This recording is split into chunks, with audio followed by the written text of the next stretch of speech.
उपस्थित सभी धर्म श्रोता, हमारा हर दिन एक कदम आगे बढ़ने के लिए हमें प्रेरित करता रहे, उस प्रेरणा के लिए हमने एक अरहम का ध्यान किया। और अरहम पर एक पद्य आपने शायद कई बार सुना है। अरहम के एक एक जो वर्ण हैं जिनसे अरहम की रचना हुई, उनसे एक अर्थ की संयोजना भी की गई। अरहम में 4 चीजें हैं। कितनी चीजें हैं? 4। कौन सी है? पहला है अ, फिर दूसरा क्या है? र, फिर ह, और फिर अनुस्वार। ये 4 उसके अवयव हैं। तो अ इमृतमय कोश है, तो अ को अमृतमय कह दिया कि अ जो है ये अमृत का जैसा कोश है, मतलब अंदर से एक अमृत हमें देने वाला है। र तेजोमय स्पष्ट, तो र जो है वो तेजस्विता हमें देता है। ह तो प्राण शक्ति का केंद्र ह, प्राण शक्ति जो है उसका केंद्र कौन है? ह। और अनुस्वार क्या है? अनुस्वार को बिंदु भी कह देते हैं। बिंदु हरे सब कष्ट, तो अ इमृतमय कोश है, र तेजोमय स्पष्ट, प्राण शक्ति का केंद्र ह, बिंदु हरे सब कष्ट। तो ये जो बात इसकी बताएगी, इसके पीछे एक रहस्य है। ऐसा क्यों कह दिया? अ को अमृतमय कैसे कह दिया? क्या कोई भी अक्षर को अमृतमय कहा जा सकता है? ये अ के अंदर ऐसा कुछ है क्या? र को तेजोमय कह दिया तो ह को तेजोमय कह देते, अ को तेजोमय कह देते, ऐसा नहीं कर सकते थे? इसके पीछे रहस्य क्या है? कौन कौन ये जानना चाहता है कि र को तेजोमय क्यों कहा गया? प्राण बिंदु का केंद्र ह कैसे है? बहुत अच्छा। तो एक हमें ध्यान देना है कि जो हमारा एक एक अक्षर है, ये एक एक अक्षर है ना, ये अपने आप में मंत्र है। एक छोटी बच्ची थी, उसको ज्यादा स्तुति स्तवन संस्कृत प्राकृत ये सब ज्यादा ज्ञान नहीं था उसे, पर वो भगवान की भक्ति के लिए वो एक जगह जाती और सामने भगवान की एक कल्पना भावना करते हुए, जो उनका एक पूजा का स्थल था, पूजा का स्थान था, स्तुति का स्थान था, उपासना का स्थान था, वहां जाती बोलती अ आ आ आ ई ई ई। ओ बोले भाई ये क्या हो रहा है? ये क्या कर रही है? भगवान की आराधना हो रही है, भगवान की स्तुति करनी है तो तिकुतो का पाठ कर लो, मथे नंदामी कर लो, वंदे गुरुवरम कर लो, वंदे भगवान कर लो, कोई इसका नौकार मंत्र कर लो, कोई स्तुति स्तवन करो, कोई प्रणाम करो, पर ये आ ये बोले, वो बोले क्या कर रहे हो? बोले भगवान सब जानते हैं, मुझे जो आता है वैसा मैं स्तुति कर रही हूं, और वो जितने शब्द हैं, जितने मंत्र इन्हीं अक्षरों से बने हुए हैं, तो मैं अक्षर दे रही हूँ, भगवान अपने आप शब्द बना के ले लेंगे, उससे जो लेना है वो ले लेंगे। अब उस बच्ची ने सही किया कि गलत किया? अब भक्ति रस के दृष्टि से देखे तो उसने सही किया, अपनी जितनी शक्ति थी उससे उसने भक्ति कर ली। तो अपनी शक्ति का सम्यक नियोजन बड़ा महत्वपूर्ण होता है। अंदर से वो भक्ति का भाव था तो वो अक्षर भी अपने आप में मंत्र बन जाता है।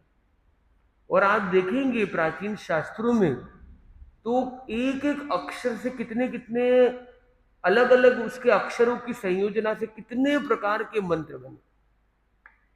और इसलिए कहा गया कि भाई कोई भी अक्षर है, कोई भी वस्तु है, कोई भी व्यक्ति है, वो व्यर्थ नहीं है, वो बेकार नहीं है। संयोजक तत्र दुर्लभ, उसका संयोजन करने वाला दुर्लभ। उन अक्षरों को अमुक तरह से जोड़ोगे तो ऐसा मीनिंग हो जाएगा, अलग तरह से जोड़ोगे तो उसका मीनिंग बदल जाएगा। पर वो अक्षर में वो पावर है, उसके पावर को कनेक्ट करने वाला चाहिए। तो हमारी लाइफ में हमारे अंदर भी पावर है, हमारी आसपास जितनी चीजें सबके अंदर पावर है। हमें बस उसको जोड़ने वाला सेतु बनना है। तो जितने मंत्र बनते हैं वो भी क्या होते हैं, वो सेतु बनते हैं। तो हमें एक छोटा सा प्रयास करना है। तो हम जो भी मंत्र करते हैं, यदि उसके अक्षर विन्यास को समझ ले तो उसके पीछे की एनर्जी को हम डिकोड कर सकते हैं, डिस्कवर कर सकते हैं, और बेटर वे में उसका उपयोग कर सकते हैं। तो ये अरहम में जो र है, तो आप देखेंगे हिंदी में 33 वर्ण है। कितने वर्ण है? 33। और 12 स्वर है। टोटल 45 का ये कॉम्बिनेशन है। अब 33 वर्ण में पहले पांच पांच पांच के 5 ग्रुप्स हैं। इसको बोलते क वर्ग, च वर्ग, ट वर्ग, ट वर्ग और प वर्ग। क ख ग घ ङ च छ ज झ य ट थ द ट ठ ड ढ ण त थ द द न प फ ब भ म। ये 5 तो हो गए नॉर्मल, जिससे मैक्सिमम शब्दों में प्रयोग इनका होता है सामान्य। उसके बाद 4 और 4 के कॉम्बिनेशन, उनके नाम क्या है? उष्म, य र ल व और श श स ह। तो य र ल व को क्या कहते हैं? अंतस्थ, मतलब अंत में स्थित है। य र ल व, इसको लेकर 4 मंत्र हो गए। यम रम लम वम। यम रम लम वम। ये सुने हुए आपने कभी? ये कहाँ पे करते हैं इनको? यहाँ पे जो केंद्र होते हैं इनके। तो जो कुंडलिनी जागरण की बात, ये आंतरिक चैतन्य केंद्रों के विकास की बात आती है। भीतर के जो केंद्र हैं उनको एक्टिवेट करने के लिए एक्टिवेशन मंत्र के रूप में ये 4 मंत्र काफी प्रसिद्ध है। एक ओम और ये मंत्र तो है ही प्रसिद्ध, पर ये भी मंत्र बहुत प्रसिद्ध है। क्यों? क्योंकि ये शब्द शास्त्रीय दृष्टि से ये शब्द अंतस्थ है। मतलब जब यह बोलेंगे, आप एक छोटा सा अभ्यास करेंगे और फील करेंगे। आपको 3 बार एक अक्षर को बोलना है, ठीक है? य य य र र र ल ल ल व व व। क्या आपने यहां पे एक स्पंदन को फील किया? अब ध्यान देकर हम उसमें बिंदी को और जोड़ेंगे। यम रम लम और वम। और हम फील करेंगे कि हमारे आनंद केंद्र पर या हृदय स्थल पर, अंतस्थ पर, अंतःकरण में उसका प्रकंपन कितना अधिक फील होता है। आप आंख बंद करके भी फील करेंगे, आपको फील हो सकेगा। हम 3 बार वापस रिपीट करेंगे। यम यम यम रम रम रम लम लम लम वम वम वम। ओम। तो क्या आपने फील किया? कितने लोगों को फील हुआ कि अंतःकरण में इसकी वाइब्रेशन होती है? इन वर्णों को अंतस्थ वर्ण कहा गया है। आप बोलेंगे वो तो कोई भी अक्षर बोलेंगे तो वाइब्रेशन हो जाएगी। नहीं, ऐसा नहीं है। अब जैसे एग्जाम्पल के लिए कुछ वर्ण है ना, वो दांत से जुड़े हुए। अगर आपका दांत का कोई इलाज चल रहा है या किसी के दांत गिर गए हैं, तो उस शब्द के उच्चारण में ज्यादा दिक्कत आएगी।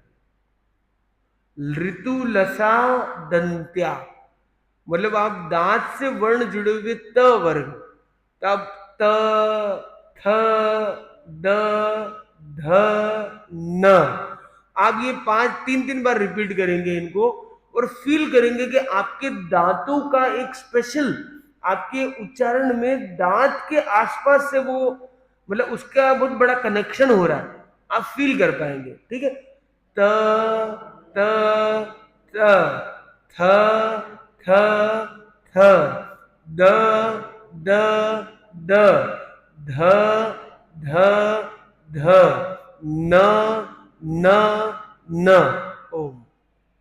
क्या आपने फील किया कि आपके दांतों का इसमें बड़ा रोल हो रहा था? तो स्पेशली अगर आपको किसी को चेक करना है, मुंहपत्ती लगा रहा कि अरे दांत है कौन नहीं है, बराबर है कौन नहीं है, चेक करना, तो बिना त थ द ध ना बोले इन्हें पढ़ के बताना भाई कहीं लिख रहे हैं। जो आई टेस्टिंग होती है ना, आई टेस्टिंग, तो उसमें भी क्या होता है कि वहां पे कोई वर्णमाला या कुछ अक्षर लिखे हुए रहते हैं, हिंदी में इंग्लिश में, या डिजिट्स होती है, अलग अलग दूरी से, छोटी बड़ी आकृति को कौन पढ़ पाता है, और नहीं पढ़ने में कठिनाई होती तो एक एक ग्लास लगा के चेक करते हैं। तो वैसे ही आप उसको अक्षर में त थ द द न पढ़ा दो, आपको पता चलेगा कि दांत ठीक है कि नहीं, क्योंकि दांत की टेस्टिंग हो जाएगी अंदर, ठीक है कि नहीं, मतलब उपस्थित है कि नहीं, सड़े हैं कि नहीं, वो पता नहीं चलेगा। पर कहने का मतलब है दांत का एक जगह रोल है। कुछ अक्षर होते हैं उसमें होठ का बड़ा रोल होता है, हमारे तालु का, कहीं पे हमारे तालु का बहुत बड़ा रोल होता है। तो अलग अलग अक्षर के पीछे है। तो वैसे ही ये अंतस्थ वर्ण है, इसलिए उनको बोल दिया तेजस्विता के लिए कि अंतस्थ, ये तेजस केंद्र कहां पे हमारा, यहां पर है। और अंतस्थल क्या है, एक तरह से यहाँ पे आनंद केंद्र है, और ये अंतस्थल से हमारा एक जुड़ाव यहाँ पे हो जाता है। तो इसलिए ये कहा गया कि र तेजोमय स्पष्ट। तो जैसे गर्मी बहुत है, और अगर आप रीम रीम रीम रीम जप करते हैं तो गर्मी का ज्वर बढ़ सकता है, इसलिए केवल रीम का जप करना है। तो ज्यादा गर्मी के अंदर ज्यादा मात्रा में करना भी उचित नहीं है। पर अगर आप सर्दी में हैं और ऐसा टेम्परेचर है 4 डिग्री 5 डिग्री या बहुत लो टेम्परेचर पे चले गए हैं, और आपको बहुत ठंड लग रही है, और आपको, आपके पास ज्यादा कंबल नहीं है, और आपको अपनी मंत्र शक्ति से ऐसा पावर जनरेट करना है कि सर्दी उड़ जाए और पसीना आने लग जाए, एकदम एक्टिवेट हो जाए, तो आप रीम का जप करते हैं। रीम रीम रीम रीम रीम रीम रीम रीम रीम। आप फील करेंगे आपके अंदर एनर्जी का लेवल बढ़ रहा है। और आचार्य महाप्रज्ञ जी फरमाते थे, जैसे राम रीम रूम रौम रह, ये पूरा एक मंत्र कई बार आचार्य महाप्रज्ञ जी फरमाते थे। तो सर्दियों के अंदर या शीतलता के से आपको ऊर्जा में जाना है, आप बहुत लो में जा रहे हैं, जैसे कोई आदमी डिप्रेशन में जा रहा है, इंफीरियरिटी में जा रहा है, लो एनर्जी में जा रहा है, उसको एनर्जेटिक होना है, अपनी एनर्जी को बूस्ट करना है, या बहुत ठंडा हो गया है, एनर्जी में ऊष्मा को जनरेट करना है, तो यदि वो इस मंत्र का प्रयोग करता है, करीब 5 मिनट से 10 मिनट का वो प्रयोग करता है, तो उसको एक अचिंत्य लाभ मिल सकता है। आध्यात्मिक दृष्टि से ये विशेष मंत्र तो है ही, साथ में इस मंत्र के बारे में ये भी कहा जाता है कि इसकी खोज एक बहुत विशेष साधना से की गई। संभवतः यदि मैं गलत नहीं हूं तो करीब 12वीं शताब्दी में इस मंत्र की उस तरह से खोज की गई, और इसको एक विशेष प्रयोजन के साथ सिद्ध किया गया। तो कोई मंत्र जो प्राचीन हो और एक विशेष खोज कर जो प्राप्त किया जाता है, जिसकी साधना विशेष रूप से की जाती है, जिस मंत्र को विशेष साधकों ने सिद्ध किया, तो वो मंत्र के अंदर एक अलग शक्ति आ जाती है। और एक है हम अपने आप भी कुछ अक्षरों को जोड़ दे और एक बना ले, उसमें फिर वो थोड़ा सा टेस्टिंग लेवल पर रहता है, वो उसका लेवल बेस्ट होना थोड़ा सा कठिन हो सकता है। तो ये एक मंत्र है, अगर हम एक इसका प्रयोग 3 बार साथ में कर सकेंगे, 3 बार पहले मैं करता हूं, आप सुनेंगे ध्यान से। ओम राम रीम रूम रौम रह अ सी आ उ सा नमः। फिर श्वास लेकर ओम राम रीम रूम रौम रह अ सी आ उ सा नमः। फिर श्वास लेकर, गहरा श्वास लेकर ओम राम रीम रूम रौम रह अ सी आ उ सा नमः। अब सब साथ में लंबा गहरा श्वास लेंगे और ओम को यहां से स्टार्ट करेंगे। ओम राम रीम रूम रौम रह अ सी आ उ सा नमः। तो ये एक प्रयोग हम करेंगे। आप हाथ ऐसे भी ले जा भी सकते हो, वरना भावना से इन केंद्रों पर ध्यान को लगा सकते हो। तो लंबा गहरा श्वास लेंगे, 3 बार हम ये प्रयोग करने जा रहे हैं, पूरी एकाग्रता और तन्मयता। ओम राम रीम रूम रौम रह अ सी आ उ सा नमः।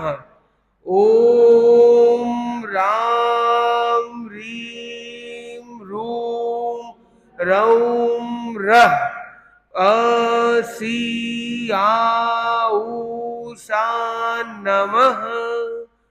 ओम राम ह्रीम रूम रौम रह अ सी आ उ सा नमः। प्रयोग संपन्न।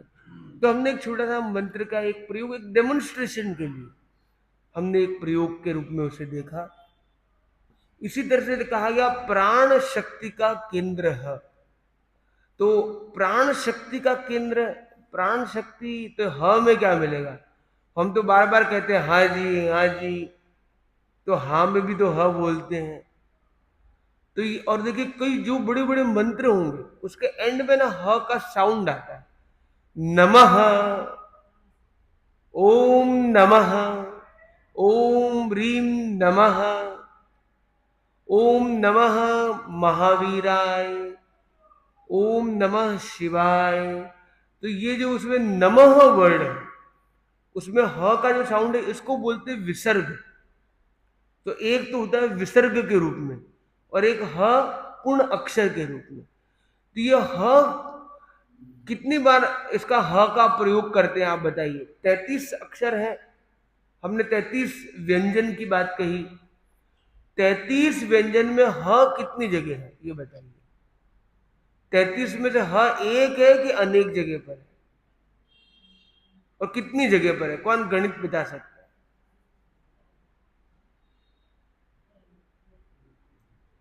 33 का 1/3 क्या हो गया? 11। तो 11 बार ह आता है। कितनी बार ह आता है? 11। 11 बार का आता है महाराज? जैसे क, फिर क्या है? ख। ख क्या है? क प्लस ह इक्वल टू ख। आप इंग्लिश में देखिए, ख लिखना तो क्या लिखते? के एच। श लिखना तो क्या लिखते? S H. पर श को हम एक बार मिक्स नहीं करते हैं। पर क ख, तो ये ख को इसलिए क्या बोलते हैं? महाप्राण। तो ये शब्दों को, अक्षर व्यंजनों को 2 पार्ट में डिस्ट्रीब्यूट किया गया। पहले अक्षर और तीसरे अक्षर को कहा गया अल्प प्राण। प्राण का मतलब होता है ऊर्जा। तो अल्प ऊर्जा से बोलने वाले अक्षर है क, त, प। इनको बोलने में कम ऊर्जा लगती है। फिर महाप्राण, जैसे ज्यादा ऊर्जा लगती है, ख, घ, फ, भ। अब ये अक्षर जब आप बोलते हैं तो आपको ज्यादा एनर्जी लगेगी। उसी तरह से क के बाद ख है, ग के बाद घ है। तो ग और घ अगर आप इंग्लिश में लिखेंगे तो ग के लिए जी लिखेंगे, और घ लिखना होगा तो जी एच लिखेंगे। तो हर जगह आप एच का साउंड जोड़ देते हैं। तो पहले अक्षर में एच का साउंड जोड़े, दूसरा अक्षर आ जाए। तीसरे में एच का साउंड जोड़े, चौथा अक्षर आ जाए। तो ये एच एक्चुअल में एच नहीं है, पर एच का साउंड है इसमें। तो एच के साउंड से संयुक्त है। जब आप साउथ इंडिया की भाषाएं सीखते हैं तो साउथ इंडियन भाषाओं में देखेंगे वहां पे ह का क ख मतलब त थ द ध सब एक ही है। तो वहां पे त और थ में से ज्यादा अंतर नहीं किया जाता। वहां टी से त भी बोलते, टी से थ भी बोलते,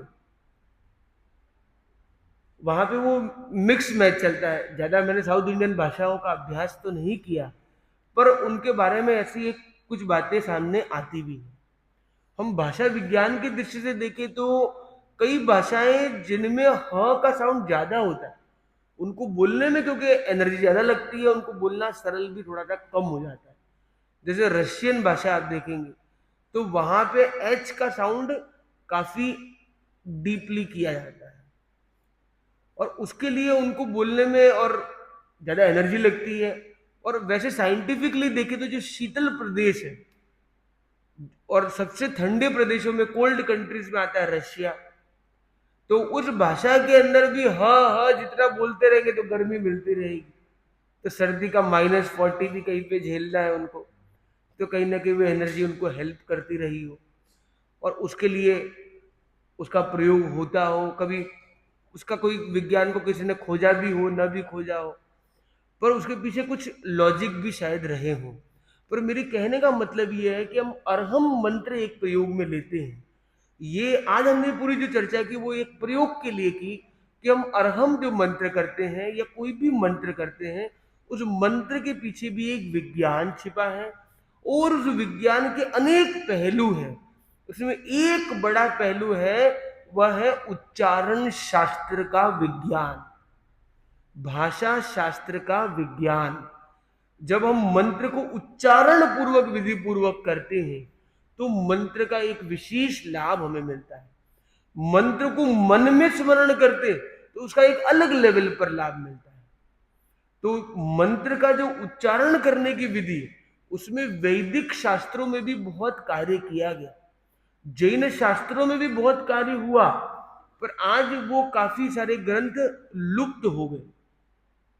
और यहां तक कि कई ऐसी विद्याएं हैं कि आपको पूछा मैंने कि आपका नाम क्या है, आपने अपना नाम बताया, नाम बताने की जो आपकी एनर्जी वाइब्रेशन है, उसके आधार पर बताया जा सकता है कि आपका वर्तमान कैसा है, आपका भविष्य कैसा है।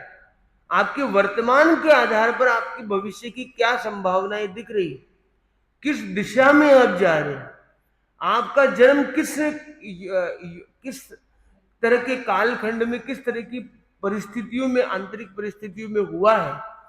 केवल आपका अपने ही नाम को बोलने के तरीके से या अपनी जन्म तारीख के बोलने के तरीके से उन चीजों का बोध भी किया जा सकता है।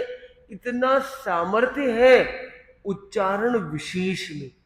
इसलिए हम कुछ भी कहने से पहले अपने उच्चारण पर ध्यान दें, क्योंकि जो शब्द है वो भी एक ऊर्जा है, और निकले हुए शब्द तीर की तरह है। तीर कमान से निकल गया, वो वापस नहीं आता है।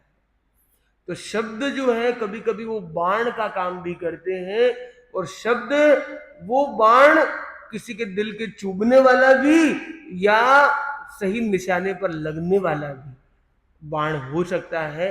तो हम अपने शब्द का और अधिक विवेक रखें, और अपने मंत्रों के इस विज्ञान को समझते हुए उनके ऊपर गहरी श्रद्धा के साथ हम उसकी आराधना में भी जुड़ते रहें, आगे बढ़ते रहें। ओम अरहम। हाँ जी, अरहम का मंत्र तो ये बहुत प्रसिद्ध है। अमृतमय कोश है, र तेजोमय स्पष्ट, प्राण शक्ति का केंद्र है, बिंदु हरे सब कष्ट। तो ये चार जो इसके अवयव है, इन चारों को लेकर इस पे चर्चा की गई। अ को अमृतमय क्यों कहा गया, बिंदु कैसे कष्ट का हरण करता है, उसकी भी चर्चा हम आगे के क्रम में कभी कर सकेंगे।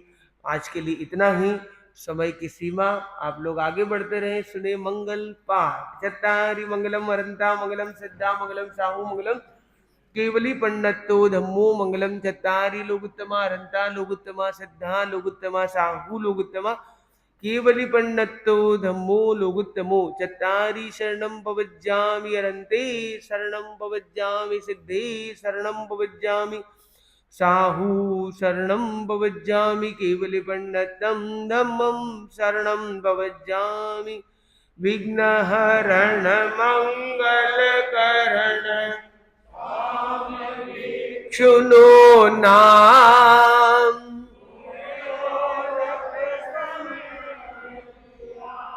सरे अचिंत्या काम सरे चिंत्या काम सरे चिंत्या काम। एक दिवसीय धारणा मन में धारणा करे, सुझाव के रूप में एक दिन के लिए केक खाने का।